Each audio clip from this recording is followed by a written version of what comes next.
کابل نیوز ګران لیدونکو سلام، ژورې ته راغلاست. د تقریبا یو نیم کال 2 کال نه مخکې یا بلکې نن زیات دا خبره مطرح وه، سرتاج عزیز د خوا نه دا خبره د پاکستان د حکومت د خوا نه هغه مقرر شوې یو کمیټه جوړه شوې وه چې د قبایلي سیمې پاکستان یا د پښتونخوا سره د انضمام په اړه یو لایحه جوړه کړي. بالاخره دا لایحه بله ورځ د پاکستان پارلمان تصویب کړله. حاضر کسانو کې په مطلق اکثریت باندې تصویب کړله. یو نفر مخالف و چې هغه د پی ټی آی یو غړی و، لیکن په دغه غونډه کې د مولانا فضل الرحمن د ګوند کسانو او د محمود خان اکسګزي ګوند کسانو بایکاټ کړو، پارلمان کې نه حاضر. یو بل مسله چې تقریبا سلطنه د خپل مسلم لیگ غړي هم نو راغلي چې علت هر څو یعنی معلومیږي چې یو څه مخالفت په داخل کې مو، لیکن حاضر کسانو په د اکثریت باندې تصویب کړل. عملاً د قبایلو آزاد حیثیت او افغانستان چې دلته ملکان درلودل، دلته نفوذ درلود او یو سلسله امتیازات په داخل د افغانستان کې قبایلو ته ورکړل شوي، نو اوس په دې باندې بحث کوو چې دینه وروسته به دغه وضعیت څنګه ادامه لري. د پاکستان حاکمیت یا د استعمار حاکمیت چې تر اوسه پورې په غیر قبایلی سیمو باندې په مطلق ډول او په قبایلی سیمو باندې په نسبی شکل باندې وو، اوس په مطلق ډول په ټول پښتونخوا او ټول پښتنو په سیمو باندې پراخه شو. د دې اغیز او نتایج به چې موږ ته څه کول پکار دي، پښتنو ته دغه محکوم خلکو ته چلته پراته دي، دوی ته څه کول پکار دي، په دې باندې بحث کوو. په دغه بحث کې موږ سره ملګري دي ښاغلی زرجان شینواری د قبایلو د اتحادیې رئیس، زمونږ بل ملګری دی ښاغلی امتیاز وزیر سیاست چارو شنونکی او د وزیر صاحب د نوم نه ښکاري چې د وزیرستان دی، دغه وضعیت دین اثاري، او زمونږ درې ملګری دی ښاغلی نجیب منلی سیاست چارو شنونکی. ستړي مه شئ، په خیر راغلی. شینواری صاحب څنګه ارزوي؟ یعنی ډیره موده کېږي دغه بحث روانو او بالاخره پاکستان پارلمان تصویب کړله چې قبایلي سیمې د پښتونخوا برخه ګرځي، د پاکستان د قانون د حاکمیت لاندې راځي. مخکې یو نسبي ازادي چې درلودله هغه د منځه ځي. د بلې خوا نه زمونږ تر اوسه پورې یو نسبي نفوذ او حاکمیت چې وغلته، موږ ملکان درلودل، هلته نفوذ هم درلوده، او دا هغه نفوذ چې د انګریزانو د وخت نه په یو ترتیب په رسمي توګه یعنې په رسمیت پېژندل شوی نفوذ و. څنګه کېږي اوس؟ مننه. په اول کې په میز کې شریک ملګرو ته او ستاسو ته او ستاسو د ټلویزیون ټولو لیدونکو ته سلامونه او احترامات وړاندې کوم. ګوره تاسو ګورئ چې دغه مسله تقریبا 2-3 کاله مخکې د نواز شریف له خوا نه چې سرتاج عزیز په مشرۍ کې یوه کمیټه جوړه کړه او هغې څېړنې ترسره کړې. قبایلي مشران، قبایلو عام وګړي په پښتونخوا کې، خیبر پښتونخوا کې ضم کېدو سره هېڅ موافقت ونه ښوده. په دې وجه باندې هغه سرتاج عزیز پروسه ناکامه پاتې شوه. یعنی هغې کې په دوی پیدل که مونږ دلته په دې سیمه کې ریفرینډم وکړو، یعنی دا رایه نشو ترلاسه کولی. د یوه غټه وجه وه چې دا هغې وځنډوله. اوس په دغه اخر کې کله چې پاکستان کې 2 میاشتې پس انتخابات را روان دي، سیاسي ګوندونو پاکستان فوج یا آیسای بلکې فوج ټولو د معتبر قوت چې دی په پاکستان کې فوج دی، هغوی تاسو ګورئ عمران خان او زرداری سره ډېره لرې دښمني وه، خو دی هم سره په یو تار کې وتړل او څومره یې رانږدې کړل. بلوچستان کې یو قانوني حکومت ته منځوي وړه هغه چا چې 1500 رایې لرلې هغه یې وزیر اعلی په صفت باندې یا د هغه په صفت باندې د سنا په مشر باندې په صفت باندې راوسته. پاکستان فوج غوښتل دغه لنډ وخت کې چې دوی دغه پارلمان ته وړاندې کړه دا د فوج لخوا نه وړاندې شوي، نه د موجوده حکومت یا د نواز شریف ګوند د حکومت د لارې دا نه ده وړاندې شوي، دا د پاکستان د فوج د لارې وړاندې شوه. تاسو ګورئ نن پاکستان اوس ولې دغه وخت ولې د پاکستان فوج یا ایسای ولې دغه وخت انتخاب کو؟ دا خو ډېره اوږده لانجه ده، ډېر وخت نه پاکستان دغه غوښتل. اوس وخت کې څنګه دای مناسبه وګڼل، یعنې څه شرایط ورته مناسب شوي چې په اوس وخت کې؟ مننه، زه د ستاسو خبرې له امله ځم. تاسو وګورئ نن هم چې کوم دی په پاکستان د قبایلي سیمو ولسي جرګې غړي چې 12 دي، په 12 کې په دغه رایه کې 9 شامل نه وو. د یو نخښه چې قبایلو ته دا فیصله منظوره نه ده. په سینټ کې چې کومو په ذاتو غړو کې 3 غړي او 15 غړي موجود نه وو، یعنی اکثریت د قبایلو استازي چې په پاکستان په پارلمان کې هغوی په دې فیصله کې نه وو شامل.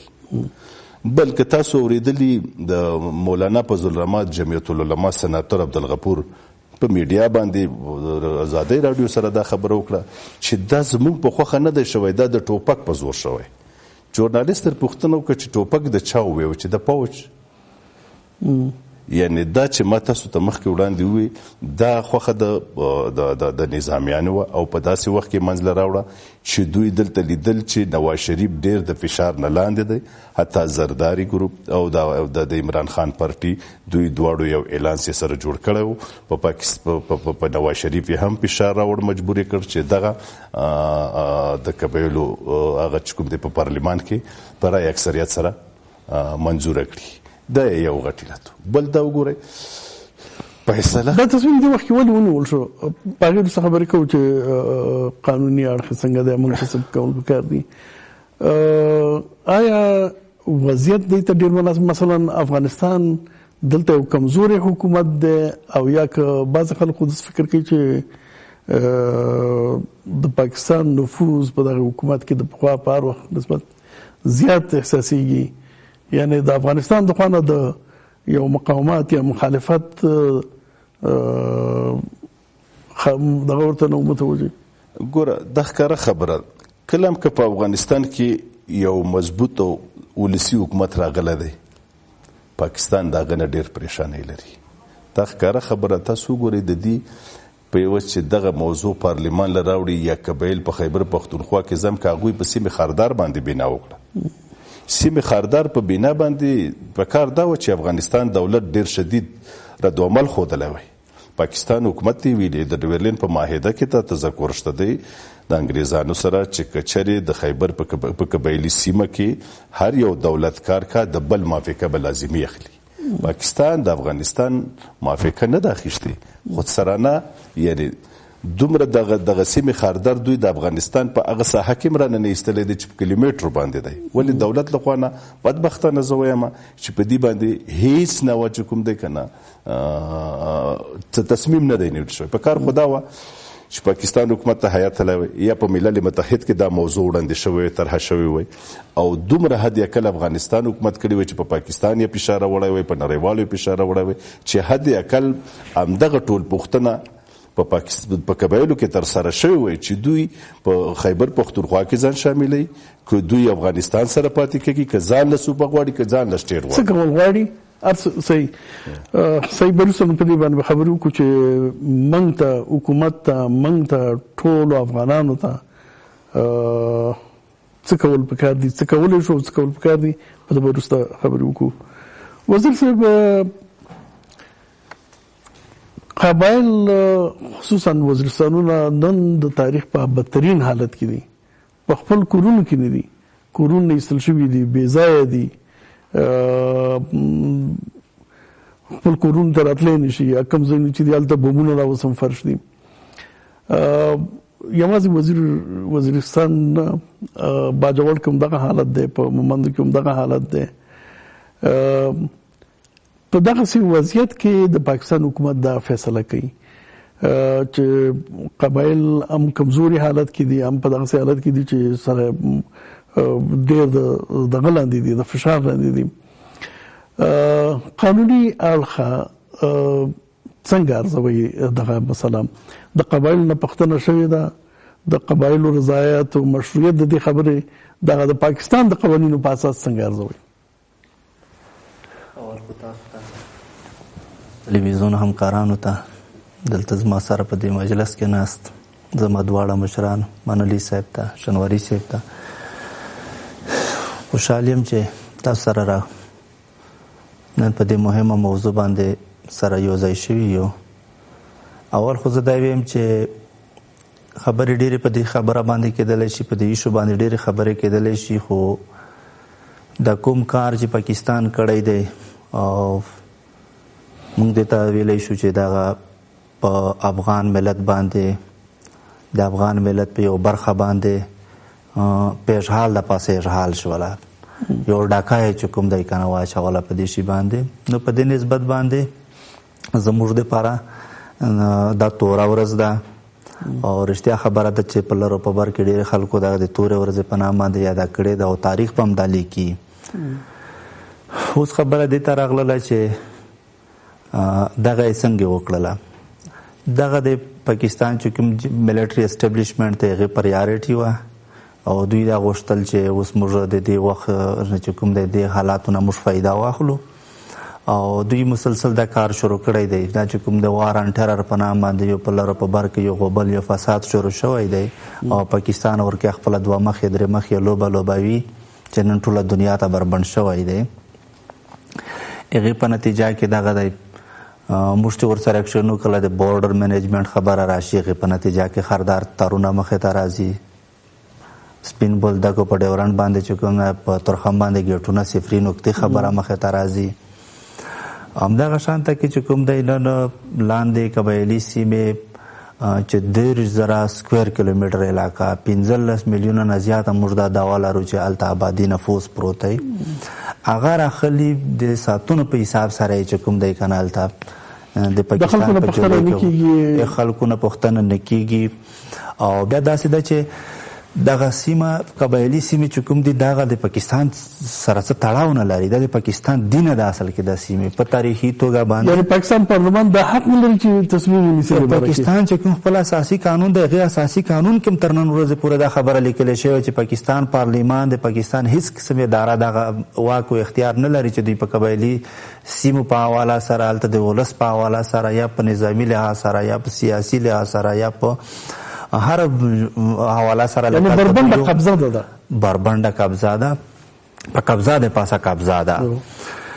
نو خبره دا ده چې اوس دوی دغه یو کار وکړو، د ګنټو د ساعتونو په حساب سره دوی دغه شی راواخیسته، هلته یې چې کوم دی واخیستم. اوس د راځو موږ د قبایلي سیمې د سټیټس طرف ته.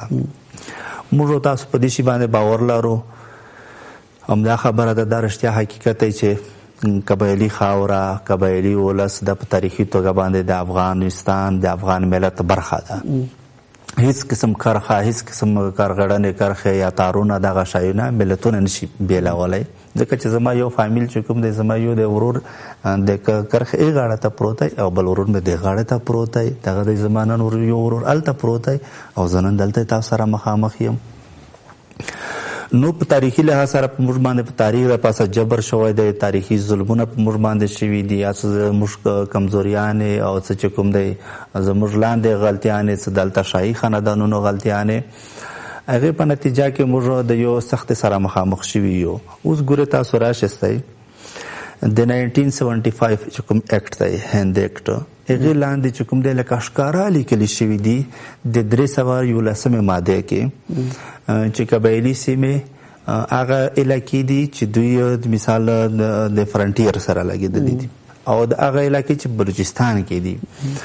نو دغه نه د هند حصه ده او نه د برما حصه ده او دا نه په هند کې دننه چې کوم یو ایالتونه دي هغې ایالتونو چې کوم د پراوینسز سټیټس حصه ده او نه چېرته خارجي یو دولت حصه ده.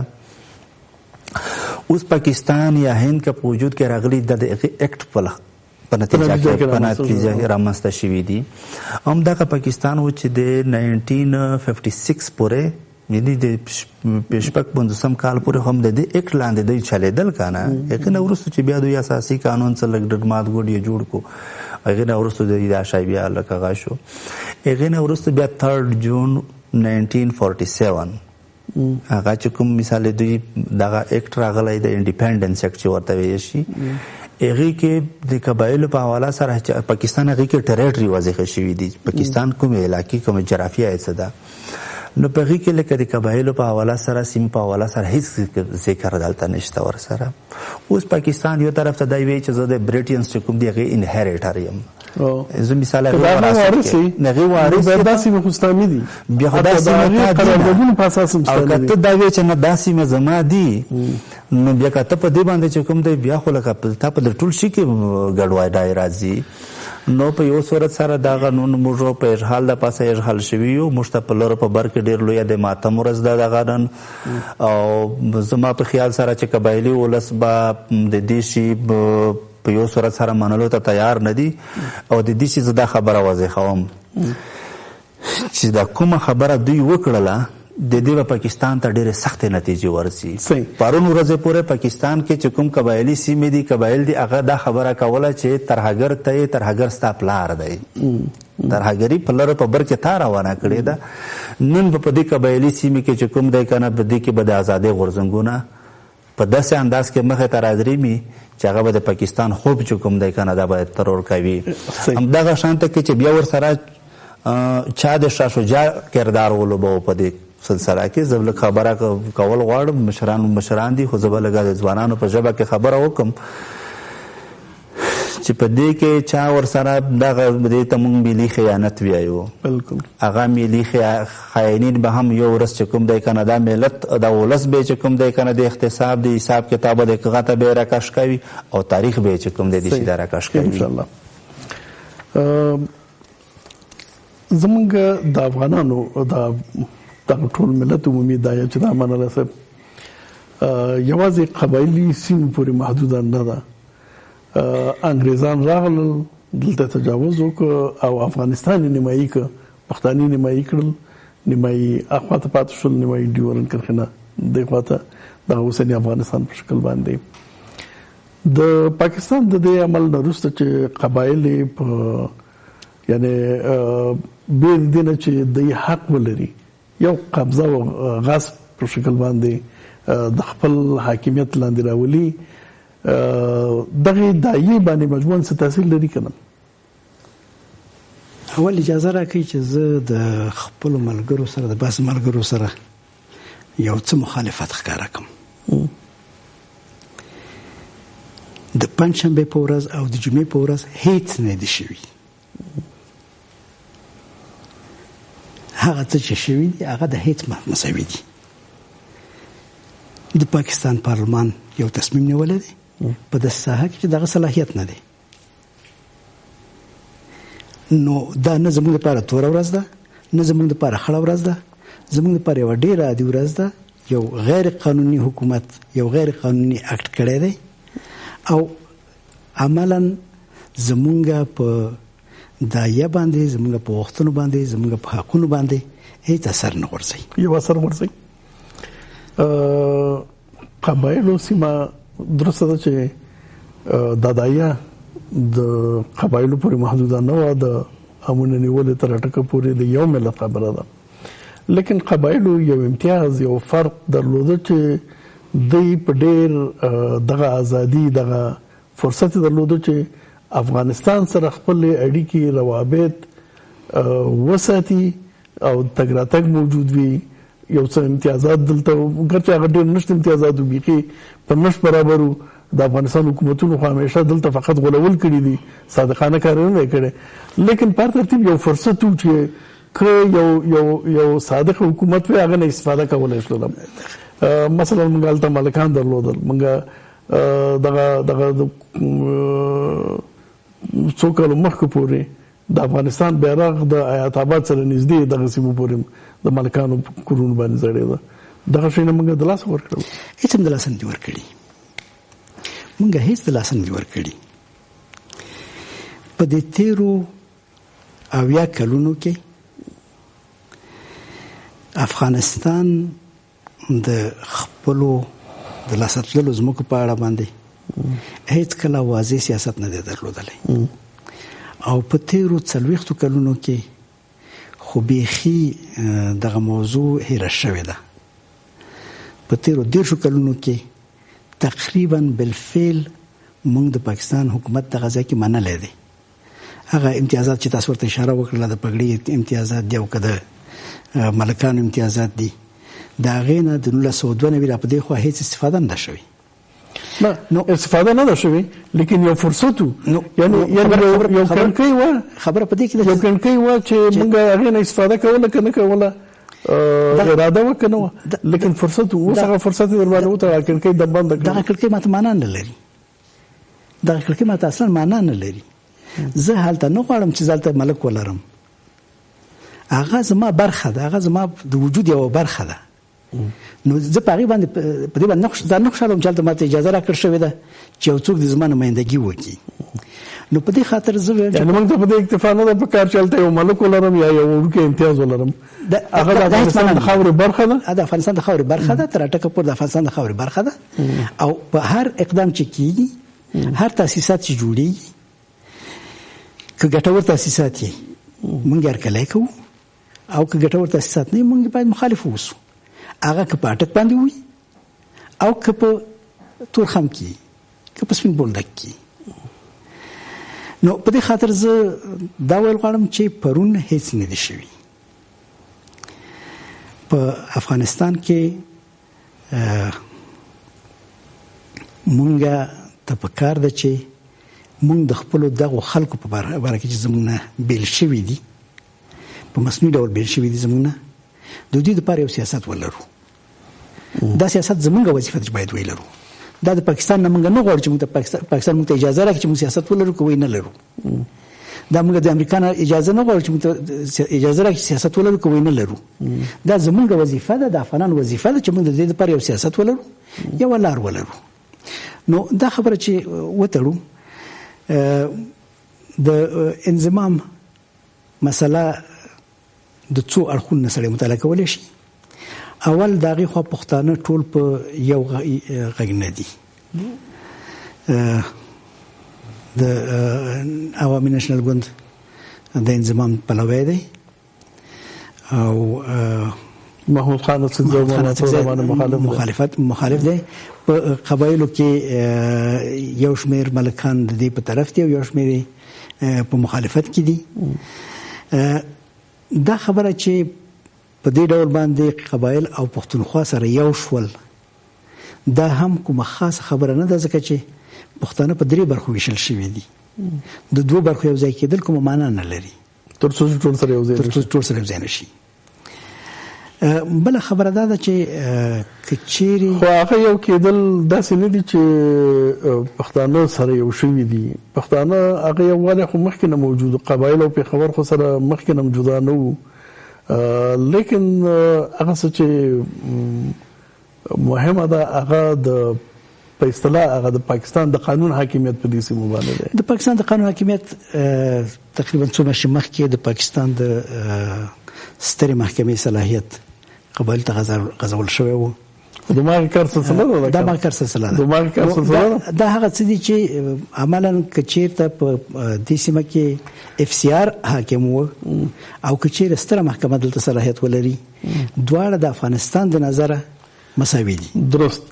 نو په دې خاطر زه فکر کوم چې د مسلمت په سړه سینه او په ساړو مغزو باندې وګورو د دغه عمل سره سم یو مثبت ټکی چې راغی هغه دا شو چې اف سی آر ختم شو. اف سی آر هغه ټول قانون و چې د دنیا په یو ځای کې نور نه و یوازې دلته و. درست. لیکن یو شی د وکړ دی بلوچستان کې اف سی آر نشته دی. سلویغ زره نفر نیول شوي دي وجل شوي دي ورک شوي دي. نو په پیښور کې په سوات کې اف سی آر نشته دی. په زرهاو خلک نیول شوي دي غیر قانوني ورک شوي دي. یعنی قانون خبره خدا ده چې محکمه کې څوک بندي کې او کې اعداميږي یو جرم کړي د قانون په اساس سزا ویني. درې زره دي کوڅونه کسان. نو که تاسو ماته اجازه راکړئ د خپل خبر تر اخره پورې وکم. اف سی آر ختم شو. دا یو تور قانون و ټول غوښتل چې د منځلار شي د منځلار. مګر که اف سی آر وکنه و د دغه سیمې خلکو حقوق پایمال شوي دي. پښتون ژغورنې نهضت چې را پیدا شوی دی د هغوی غوښتنه د سیمې لپاره او په خپل خاوره باندې د پښتنو حاکمیت دی، په خپل منابع باندې د پښتنو حاکمیت دی، په خپل منابع باندې په خپل سیمه د پښتنو حاکمیت دغه دایې کې نو د کړه دی خواته پښتنو نو دا که مکلفیت څه ده؟ دغه اول د کرخې خواته خبره کوو چې کدا د بیل واحد شوی وي یا په همدغه شکل باندې پاتې وي یا د پښتونخوا سره مرج شو، دا په عمل استعماري حاکمیت شته دی. نو د دې په مقابل کې موږ څه کول پکار دي؟ په دې باندې ورسته خبرې کوو چې ولنډه د ملرو موږ ته څه کول پکار دي؟ دا خو ډیره ښه خبره ده که زموږ حکومتونه اوسنی حکومت دغه شهامت وکړي چې دغه دایه په دغه شکل مطرح کړي چې یوازې قبایلو خبره نه، ټول پښتانه دا ټول یو ملت دی او باید د ازادۍ خبره مطرح کړي. یو لنډه دمه لرو، د بیا وروسته په دې باندې بحث کوو.